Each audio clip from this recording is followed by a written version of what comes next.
O trono de Deus, esse é o tema de Apocalipse capítulo 4. Quando falamos sobre trono, e essa expressão vai ser usada várias vezes no Novo Testamento e principalmente no Apocalipse, a ideia que vem à nossa mente é a ideia de um rei, de um reino, de um governo. E quando falamos de um trono, a ideia principal que o Apocalipse 4 quer transmitir é que existe alguém no governo do universo. Essa pergunta tem sido, ou esta afirmação tem sido questionada por muitos, porque ao olharmos para a história do nosso planeta, alguns se perguntam assim: de fato existe alguém no comando? Quando na Primeira Guerra Mundial, de 1914 a 1918, 19 milhões de vidas foram ceifadas, há alguém no comando? Quando olhamos para a Segunda Guerra Mundial, em 1939 a 44, 45, 83 milhões de vidas ceifadas, tem alguém no controle? O que dizer da maior tsunami que nós temos registro na história, quando apenas na Indonésia 226 mil pessoas foram mortas? Sabe o que é isso? A cidade que eu moro, Jacareí, deve ter isso de habitantes. E de um dia para a noite, uma onda do oceano destruir toda uma cidade. Existe alguém no controle das forças naturais? Quando a doença bate a família, quando você se vê numa situação que parece que o seu chão desaparece, tem alguém no controle? Quando você tem perguntas para as quais nunca encontra resposta, tem alguém no controle? Pois é esse o tema do capítulo 4 de Apocalipse. E nós vamos aprender hoje que há alguém no controle. Comece lendo comigo o verso 1. Apocalipse 4, verso 1. Depois dessas coisas olhei, e eis não somente uma porta aberta no céu, como também a primeira voz que ouvi, como de trombeta, ao falar comigo, dizendo: sobe para aqui e te mostrarei o que deve acontecer depois destas coisas. João recebeu um convite. Ele deveria entrar por uma porta que ele viu aberta no céu. Que porta é esta que João viu? Nós entendemos de que Deus, ele mora no santuário. E esta porta aberta no céu é uma porta do santuário. E ele foi convidado a entrar na presença de Deus no santuário celestial. E quando ele entrou por essa porta, olha o que ele escreveu: imediatamente eu me achei em espírito, e eis armado no céu um trono, e no trono alguém sentado. E esse que se acha sentado no trono é semelhante a aspecto a pedra de jaspe e de sardônio, e ao redor do trono há um arco-íris, semelhante no aspecto a esmeralda. A gente chama isso de antropoformismo. O que é isso? É quando um ser humano tenta descrever com palavras humanas uma realidade divina. Ele viu o trono de Deus, mas esse ser era tão majestoso que ele buscou um referencial que ele conhecia para descrever a visão. Então ele diz: pedra de jaspe, sardônio. Essas pedras têm um brilho esverdeado, algo extraordinário, uma cor jamais vista. E ele aqui oferece um detalhe a mais. Quando ele chega no trono de Deus, ele diz que ele viu um ser sentado no trono, que era o próprio Deus, e ao redor do trono ele viu também um arco-íris. Se formos para Gênesis capítulo 9, nós temos a história da origem do arco-íris. E você conhece essa história? Como o arco-íris surgiu? Após Deus haver destruído a primeira geração de habitantes desse planeta com as águas do dilúvio, Deus fez uma aliança com Noé. Ele não mais destruiria a terra em águas. E então Deus disse para eles: e como o sinal dessa aliança que eu vou fazer com vocês, eu vou colocar o meu arco nas nuvens. Toda vez que começava a chover, após Noé sair da arca, os descendentes de Noé, alguns que não criam na aliança, eles temiam a morte, porque eles achavam que essa chuva que estava começando fosse destruí-los, como aconteceu com os seus antepassados. Mas então Deus sempre colocava no céu o sinal da sua aliança. Então, quando começava a chover, os raios do sol, projetados nas gotículas das águas, elas projetam as 7 cores do arco-íris. Então, quando começava a chover e os povos viam o arco-íris no céu, eles se lembravam: não, Deus prometeu que não mais destruirá nossa terra com dilúvio. E eles confiavam na promessa divina. Mas o que é o arco-íris? Na realidade é uma ilusão de ótica. Você pode fazer um arco-íris a qualquer momento, se você tem a luz do sol. Você pega lá uma mangueira com água, e joga a água em direção ao céu, em direção à luz, e você vai ver ali refratadas as 7 cores do arco-íris. Então o arco-íris é a junção da luz solar com as gotas de água. Agora, por que é que esses dois elementos aparecem? Por que esse arco-íris está aí circundando o trono de Deus? Porque assim como o arco-íris é a junção da luz do sol e da água, o trono de Deus também é a junção da sua justiça e da sua misericórdia. Não é isso que diz o salmista? Olha o Salmo 97:2: justiça e misericórdia são a base do teu trono. Então o arco-íris aí no trono é uma prova de que esse Deus que governa, Ele é justo e Ele é misericordioso. Ele é justo e Ele não tolera a injustiça e o pecado. E por fim, todos os problemas serão sanados, a justiça será feita. Ele também é misericórdia, porque Ele concede ao pecador uma chance, uma oportunidade. Ele clama por arrependimento, mas o trono de Deus está baseado na justiça e na misericórdia. Poucas coisas me trazem mais conforto na Bíblia do que esse pensamento de que Deus é justo e misericordioso. Deus é justo. Nenhuma injustiça passa despercebida aos seus olhos. Nenhuma. Meu pai trabalhou para uma empresa 25 anos. E depois de 25 anos de serviço, a empresa o demitiu sem R$1 de nenhum dos seus direitos trabalhistas. E ele lutou na justiça contra esses patrões, junto com dezenas de outros empregados, até recorrer às instâncias possíveis. E ele nunca viu R$1 do dinheiro que ele deveria ter direito. Isso não é justo. Mas aqui na terra você não tem justiça. Agora, no trono de Deus e no juízo divino, a justiça vai acontecer. Nada passa impune aos olhos divinos.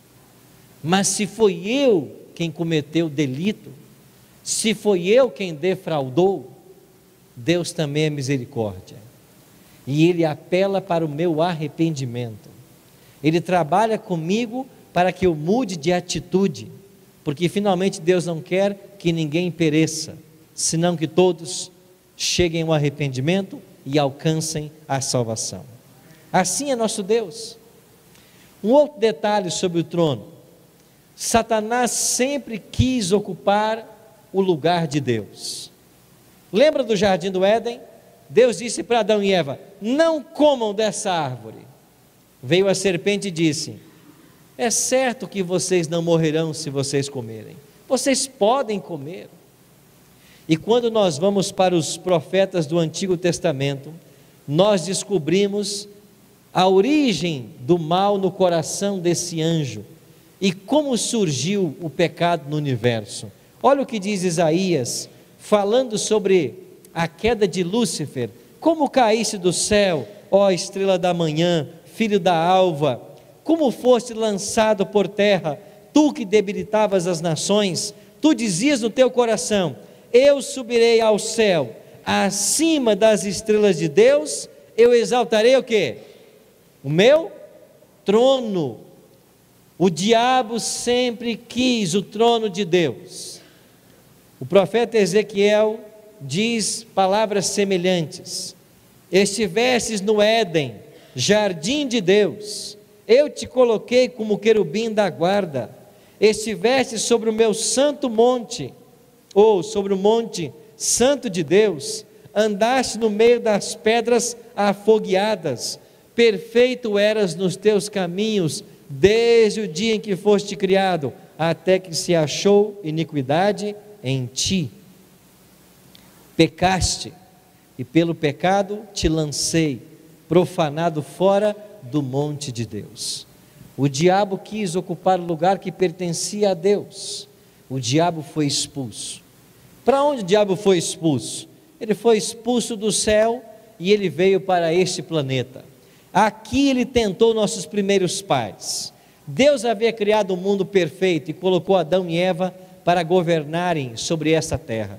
Deus foi claro em suas orientações: vocês terão domínio sobre toda a criação que eu criei para o deleite de vocês. Mas aí veio Satanás, enganou Adão e Eva, e quando o diabo conseguiu enganar Adão e Eva foram expulsos do jardim, e o diabo tornou-se, por usurpação, príncipe desse mundo. Não foi isso que Jesus diz lá em João 12:31? Chegou a hora de ser julgado este mundo, agora será expulso o príncipe desse mundo. Por que é que Cristo está chamando o diabo de príncipe desse mundo?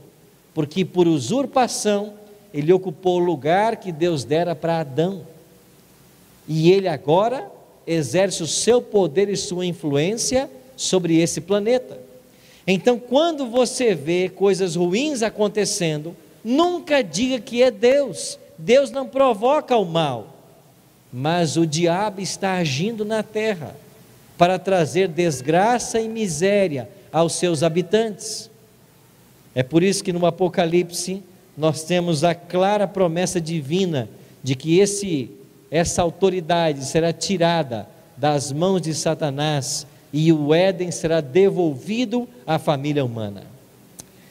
Versículo 4 diz: ao redor do trono existem também 24 tronos, e assentados neles 24 anciãos, vestidos de branco, em cujas cabeças estão coroas de ouro.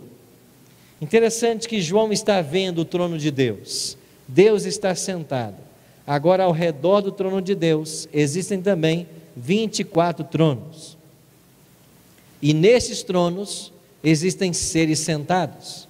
Agora, esses seres que aí estão sentados, diz o versículo 4, que eles têm coroas em sua cabeça e eles estão vestidos de branco. O vestir de branco na Bíblia é símbolo de vitória, de conquista, e o ter coroas também é uma promessa que foi feita para os vencedores. Se você olhar, por exemplo, no capítulo 4 de Apocalipse, existem várias especificações sobre esses 24 anciãos.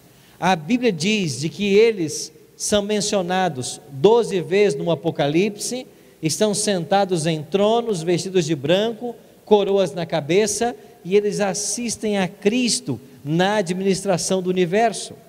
Então, quem são esses 24 anciãos? Há uma possibilidade. Apocalipse 3:21, Jesus prometeu que aquele que vencesse, um dia também sentaria em tronos. Então a ideia é que essas 24 pessoas, elas são vitoriosas. E a veste branca e a coroa corrobora para essa ideia. Então esses 24 anciãos seriam pessoas que já viveram na terra, venceram na luta espiritual e já estão no céu salvas com Cristo. Pelo menos no final do primeiro século, quando João está tendo a visão do Apocalipse, elas já estavam no céu. Quem poderiam ser esses 24 anciãos? Em Mateus 27:50, nós temos uma pista. O evangelista diz assim: e Jesus, clamando outra vez com grande voz, rendeu o espírito. E eis que o véu do templo se rasgou em dois, de alto a baixo, e tremeu a terra, fenderam-se as pedras, abriram-se os sepulcros, e muitos corpos de santos que dormiam foram ressuscitados, e saindo dos sepulcros depois da ressurreição dele, entraram na cidade santa e apareceram a muitos. Mateus está dizendo que no exato momento que Cristo morre, há um grande estrondo, um grande terremoto, e muitas sepulturas de santos se abrem. E depois da ressurreição de Cristo, eles também ressuscitam. E eles vão aparecer na cidade santa, em Jerusalém, para muitas pessoas, como testemunha da ressurreição de Cristo. Então você tem aqui um grupo de pessoas que ressuscita por ocasião da ressurreição de Cristo. Então estas pessoas, há a possibilidade de que elas façam parte também dos 24 anciãos. E quando nós começamos a pensar em pessoas que viveram e estão salvas, e que Deus pode ter ressuscitado a elas, uma das pessoas que vem à minha mente, por exemplo, é João Batista. João Batista veio antes de Cristo, pregando a respeito do Cristo. Aparentemente Jesus tratou João com indiferença, e quando ele estava preso, prestes a ser decapitado, Jesus nem foi visitá-lo, e eles eram primos. E quando João Batista morre, parece que Cristo não deu muita atenção para João. Eu fico pensando, será que Cristo já tinha em mente? Eu não vou visitá-lo, não precisa, daqui a pouco eu vou ressuscitá-lo. E estaria João entre estes que ressuscitaram quando Cristo ressuscitou? Esta é uma possibilidade. A Bíblia fala também de Moisés e Elias, que já estão no céu. Quem sabe estes não se assentam também junto desses tronos? O que nós entendemos desse texto é que são 24 pessoas que já passaram por essa terra, já estão salvas, e hoje elas ajudam a Cristo na administração do universo. Interessante pensar. Agora olha o verso 5. Do trono saem relâmpagos, vozes e trovões, e diante do trono ardem 7 tochas de fogo, que são os 7 Espíritos de Deus. Estas 7 tochas é uma clara ilustração do Espírito Santo. E muitos perguntam para nós a respeito do trono do Espírito Santo, porque o Apocalipse fala do trono do Pai, do trono do Cordeiro, mas nenhuma referência faz ao trono do Espírito. Mas há várias referências no Apocalipse sobre o Espírito Santo. No capítulo 1 já aparecia uma referência ao Espírito Santo. Agora aqui há uma outra referência. Agora, por que é que não há um trono em Apocalipse para o Espírito Santo? A resposta que eu encontro é que você tem cada pessoa da Trindade atuando numa época específica da história. No Antigo Testamento, você tem Deus atuando para criar o nosso planeta através de Cristo, trazer a vida à existência e conduzir seu povo. Depois Deus o Filho, ele vem à terra, ele se encarna e por 33 anos ele mora entre os homens. E quando Cristo foi assunto aos céus, ele envia o Espírito, e é o Espírito que está conosco. Então você não tem um trono no Apocalipse para o Espírito, porque ele não está no céu, ele está conosco na terra. E o próprio Cristo, quando disse sobre a sua vinda, ele diria que ele viria à destra do Pai, ou seja, o Filho e o Pai virão na volta de Cristo, mas o Espírito já está conosco, é por isso que ele não vem. Então o Espírito Santo é o Deus que está conosco e vai estar em todos os dias, até que os séculos se consumem. E aqui é uma clara referência ao Espírito Santo. Agora há uma outra visão que João tem no capítulo 4. Ele também vê 4 seres viventes. Olha o que diz o verso 6: há diante do trono um como que um mar de vidro, semelhante ao cristal, e também no meio do trono e à volta do trono 4 seres viventes, cheios de olhos, por diante e por detrás. Além dos 24 anciãos, João viu 4 seres viventes. Quem são esses seres viventes? O primeiro ser, diz João, é semelhante a um leão. O segundo, semelhante ao novilho. O terceiro tem rosto como de homem. O quarto ser vivente é semelhante à águia quando está voando. E quando os 4 seres viventes, tendo cada um deles 6 asas, estão cheios de olhos, ao redor e por dentro, e não têm descanso nem de dia nem de noite, proclamando: Santo, Santo, Santo é o Senhor Deus, o Todo-Poderoso, aquele que era e aquele que há de vir. Os 4 seres viventes, eles possuem 6 asas. E aqui é uma pista para nós sabermos quem são, porque um outro profeta já havia visto esta mesma visão, foi Ezequiel. E lá no capítulo 1 de Ezequiel, nos versículos 9 e 10, ele vai dizer: olhei, e eis que uma grande nuvem, com fogo a revolver-se, e no meio disto uma coisa como metal brilhante, que saía do meio do fogo, e no meio dessa nuvem saía a semelhança de 4 seres viventes. A forma de seus rostos era como de homem, rosto de leão, rosto de boi e rosto de águia. Interessante que Ezequiel está tendo a mesma visão. Ele teve primeiro que João essa visão, e ele contemplou os mesmos 4 seres viventes, que João contempla mais uma vez, e eles possuem 6 asas.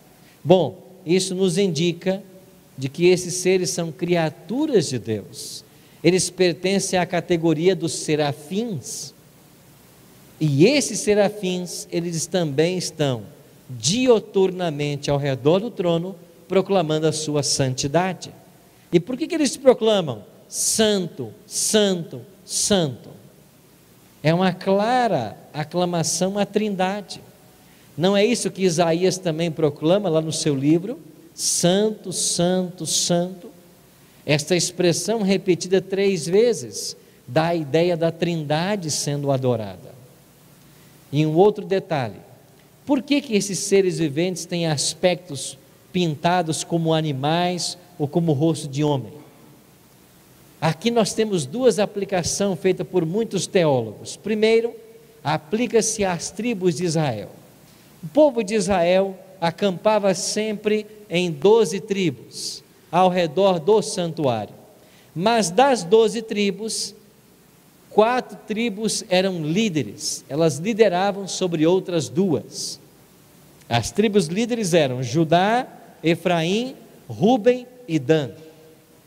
E existem documentos extra-bíblicos que mostram que essas tribos, elas possuíam estandartes, bandeiras. E a bandeira de Judá tinha no seu estandarte um leão. É daí que veio a expressão, o leão da tribo de Judá. A tribo de Efraim tinha no seu estandarte um boi.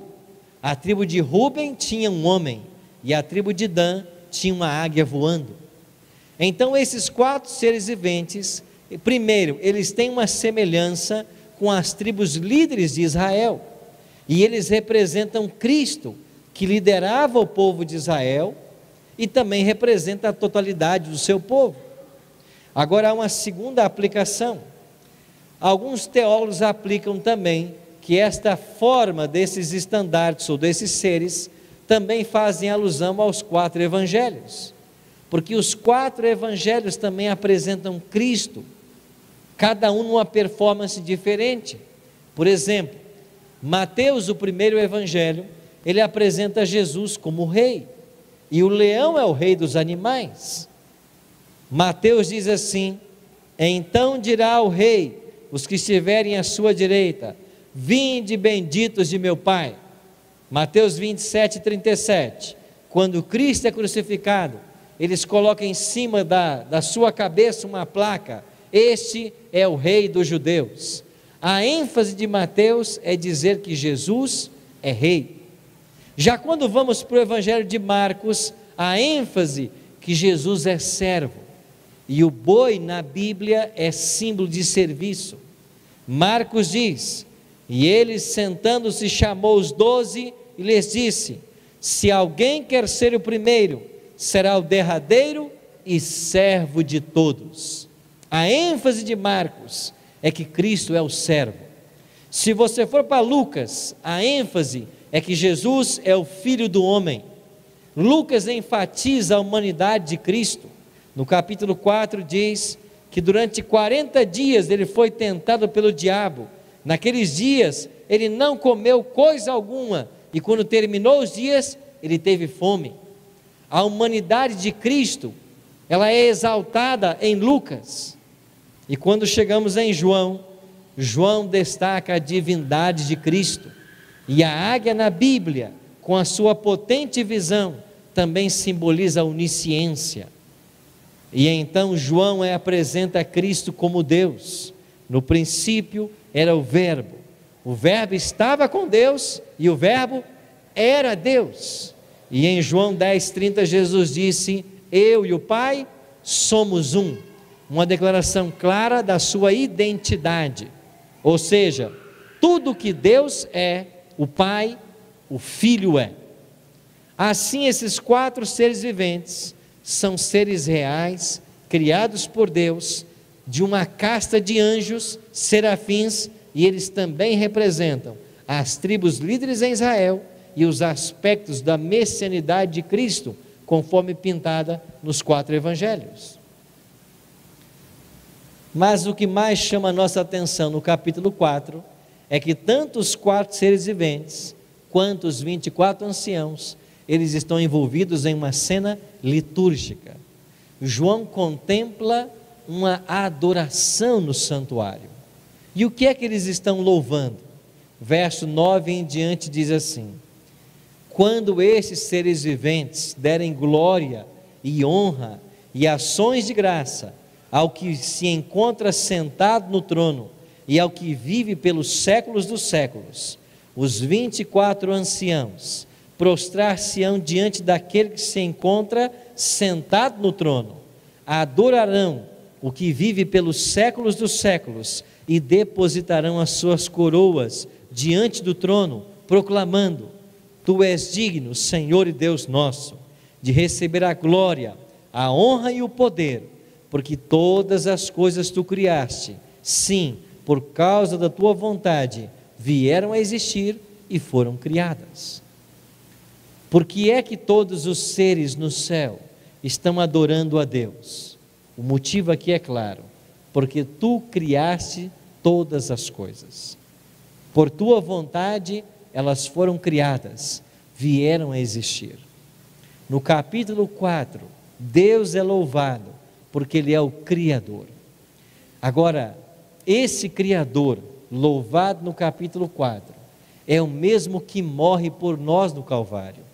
E quando chegamos ao capítulo 5, Jesus é louvado, não pela criação, mas agora por sua morte.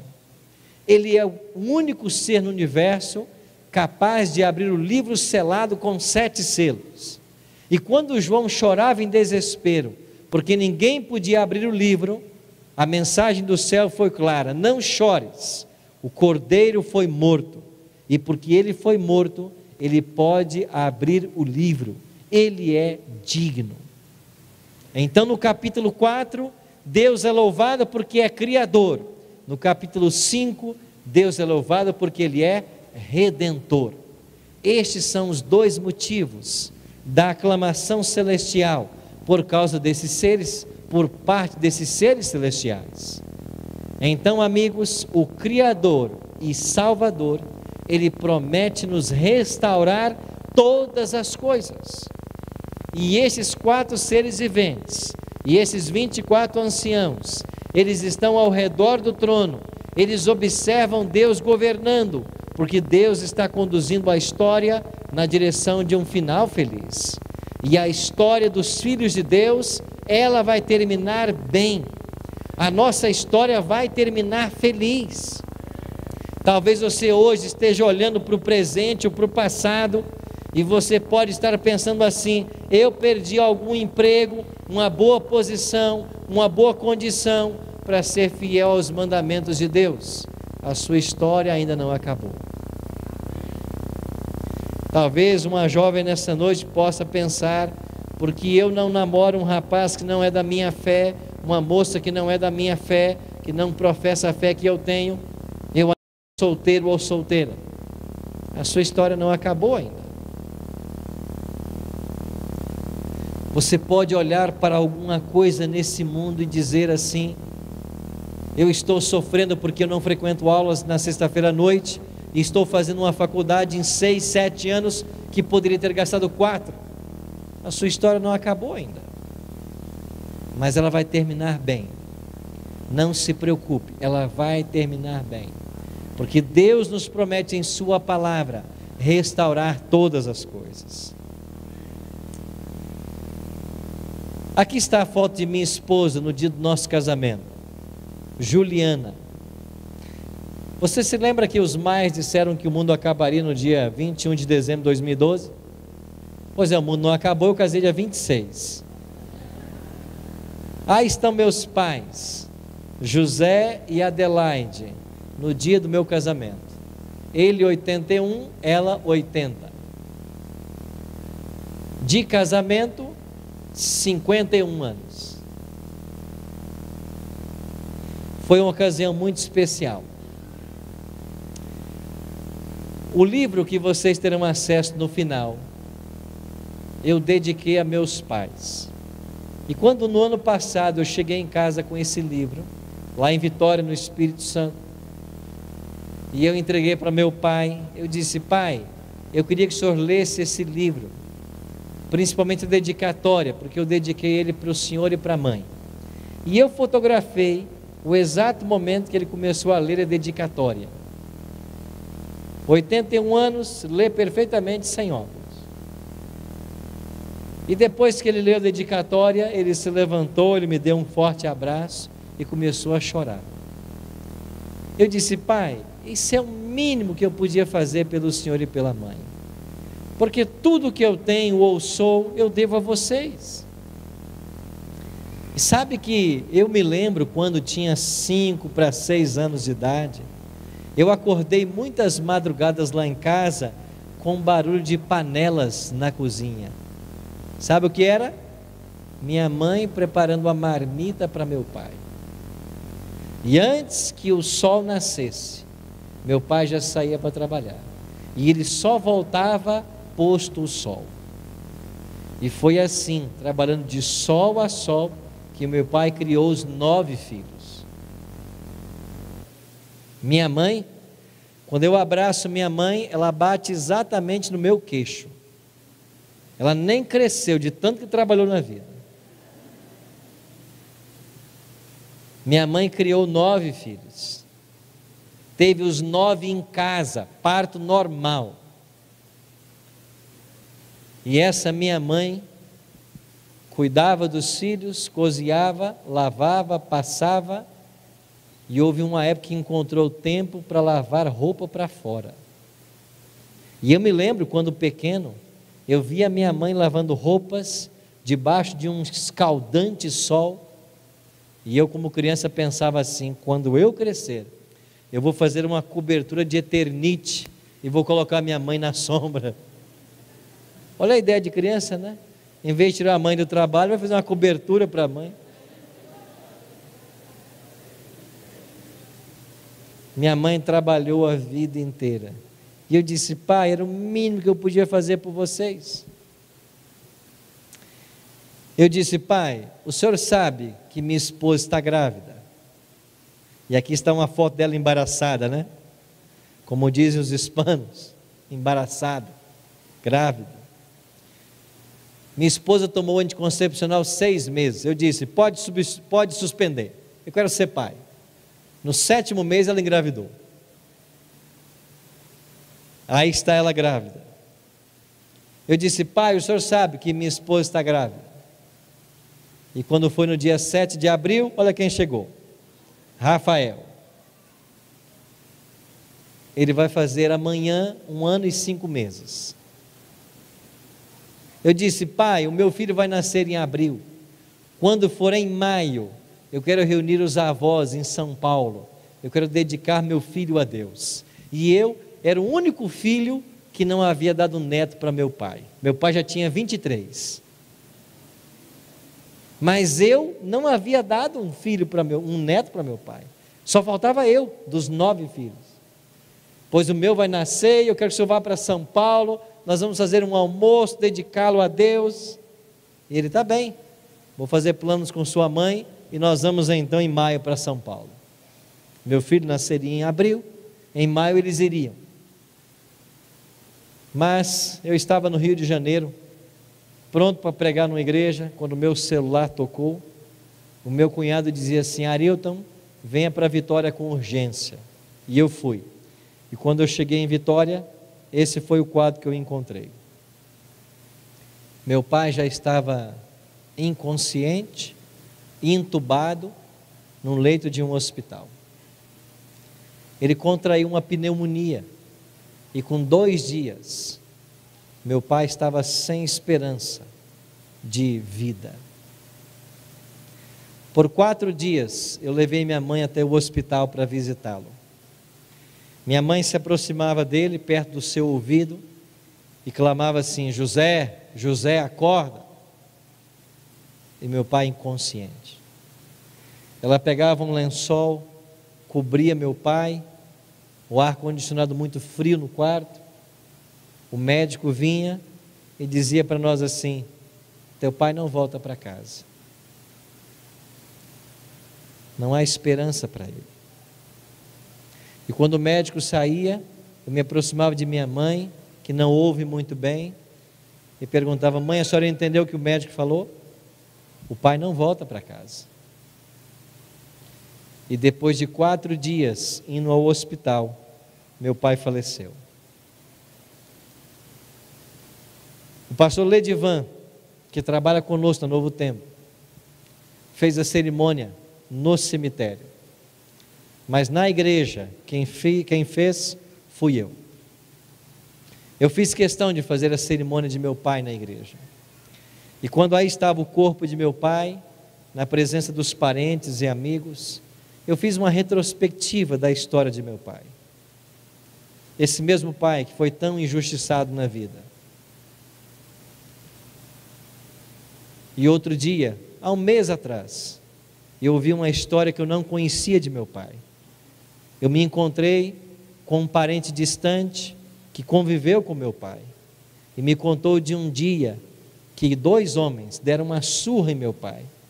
E eu não entendia porque meu pai tinha um rosto disforme. Foi porque 2 homens um dia deram uma surra nele e o deixaram como morto na estrada por causa de dívida de jogo. Um vaqueiro o achou no outro dia de manhã.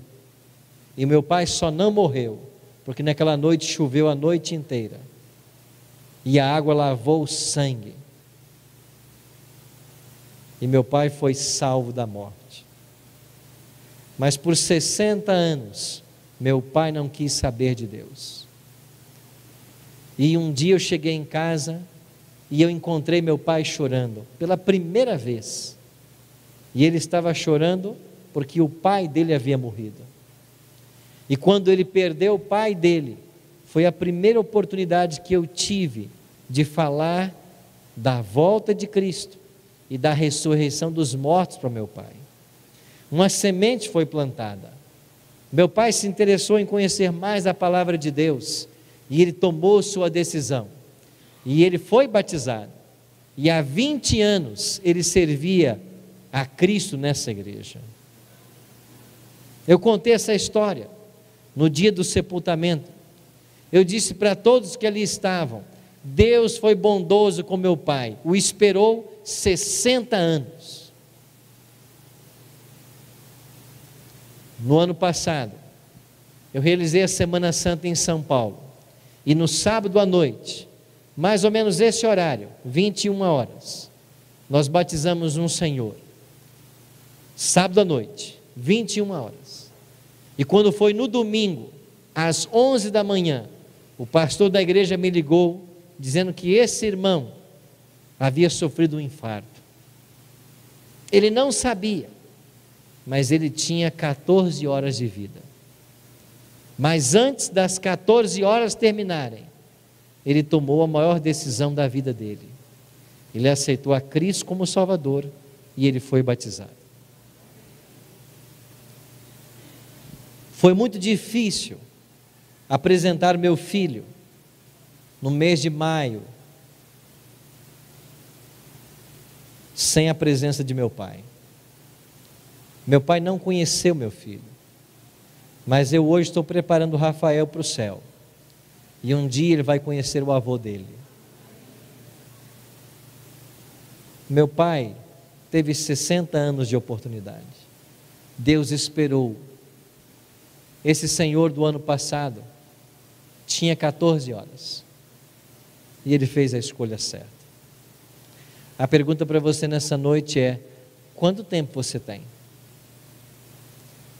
Os anos que você tem de vida nessa terra são dados por Deus como um presente para você se preparar para o céu. Mas se você não aproveitar os anos que você tem, a vida que você tem, para entregar o seu coração a Cristo, você perderá a eternidade. Por isso Jesus disse: de que adianta o homem ganhar o mundo inteiro e perder a sua alma? De que adianta você conquistar coisas nessa terra, a sua independência financeira, constituir sua família, estar bem na sociedade, bem de saúde, mas se você perder a vida eterna, de que adiantou todas essas coisas?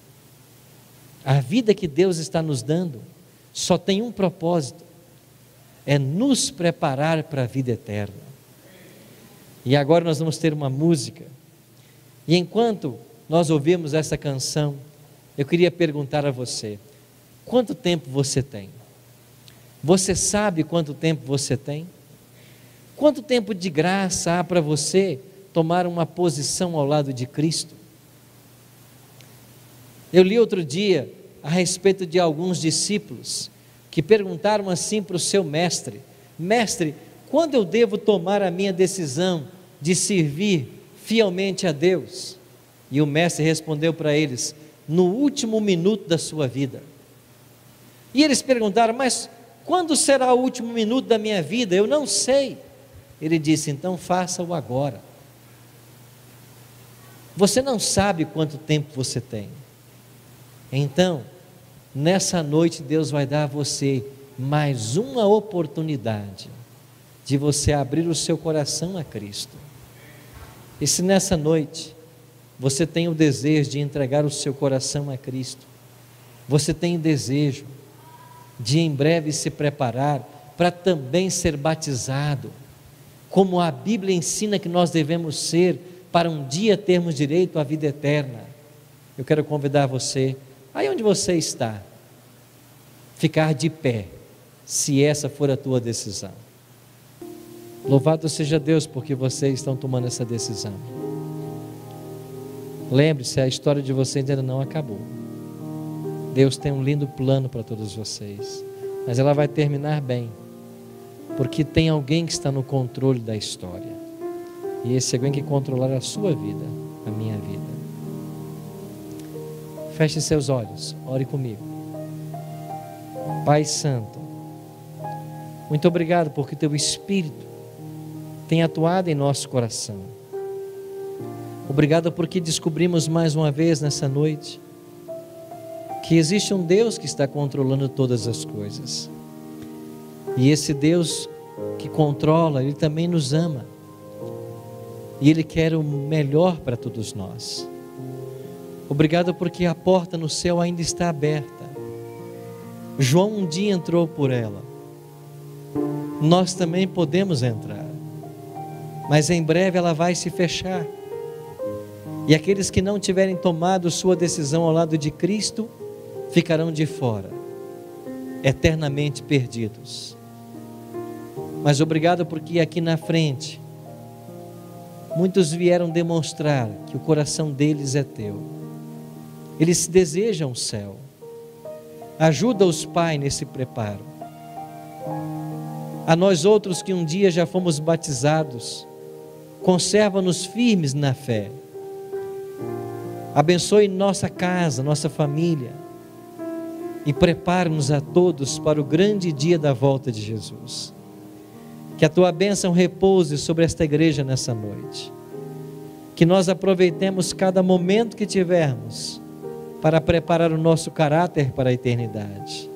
Que o nosso coração seja Teu e que o Teu Espírito, atuando em nossa vida, faça todas as mudanças necessárias para que um dia estejamos na eternidade ao Teu lado.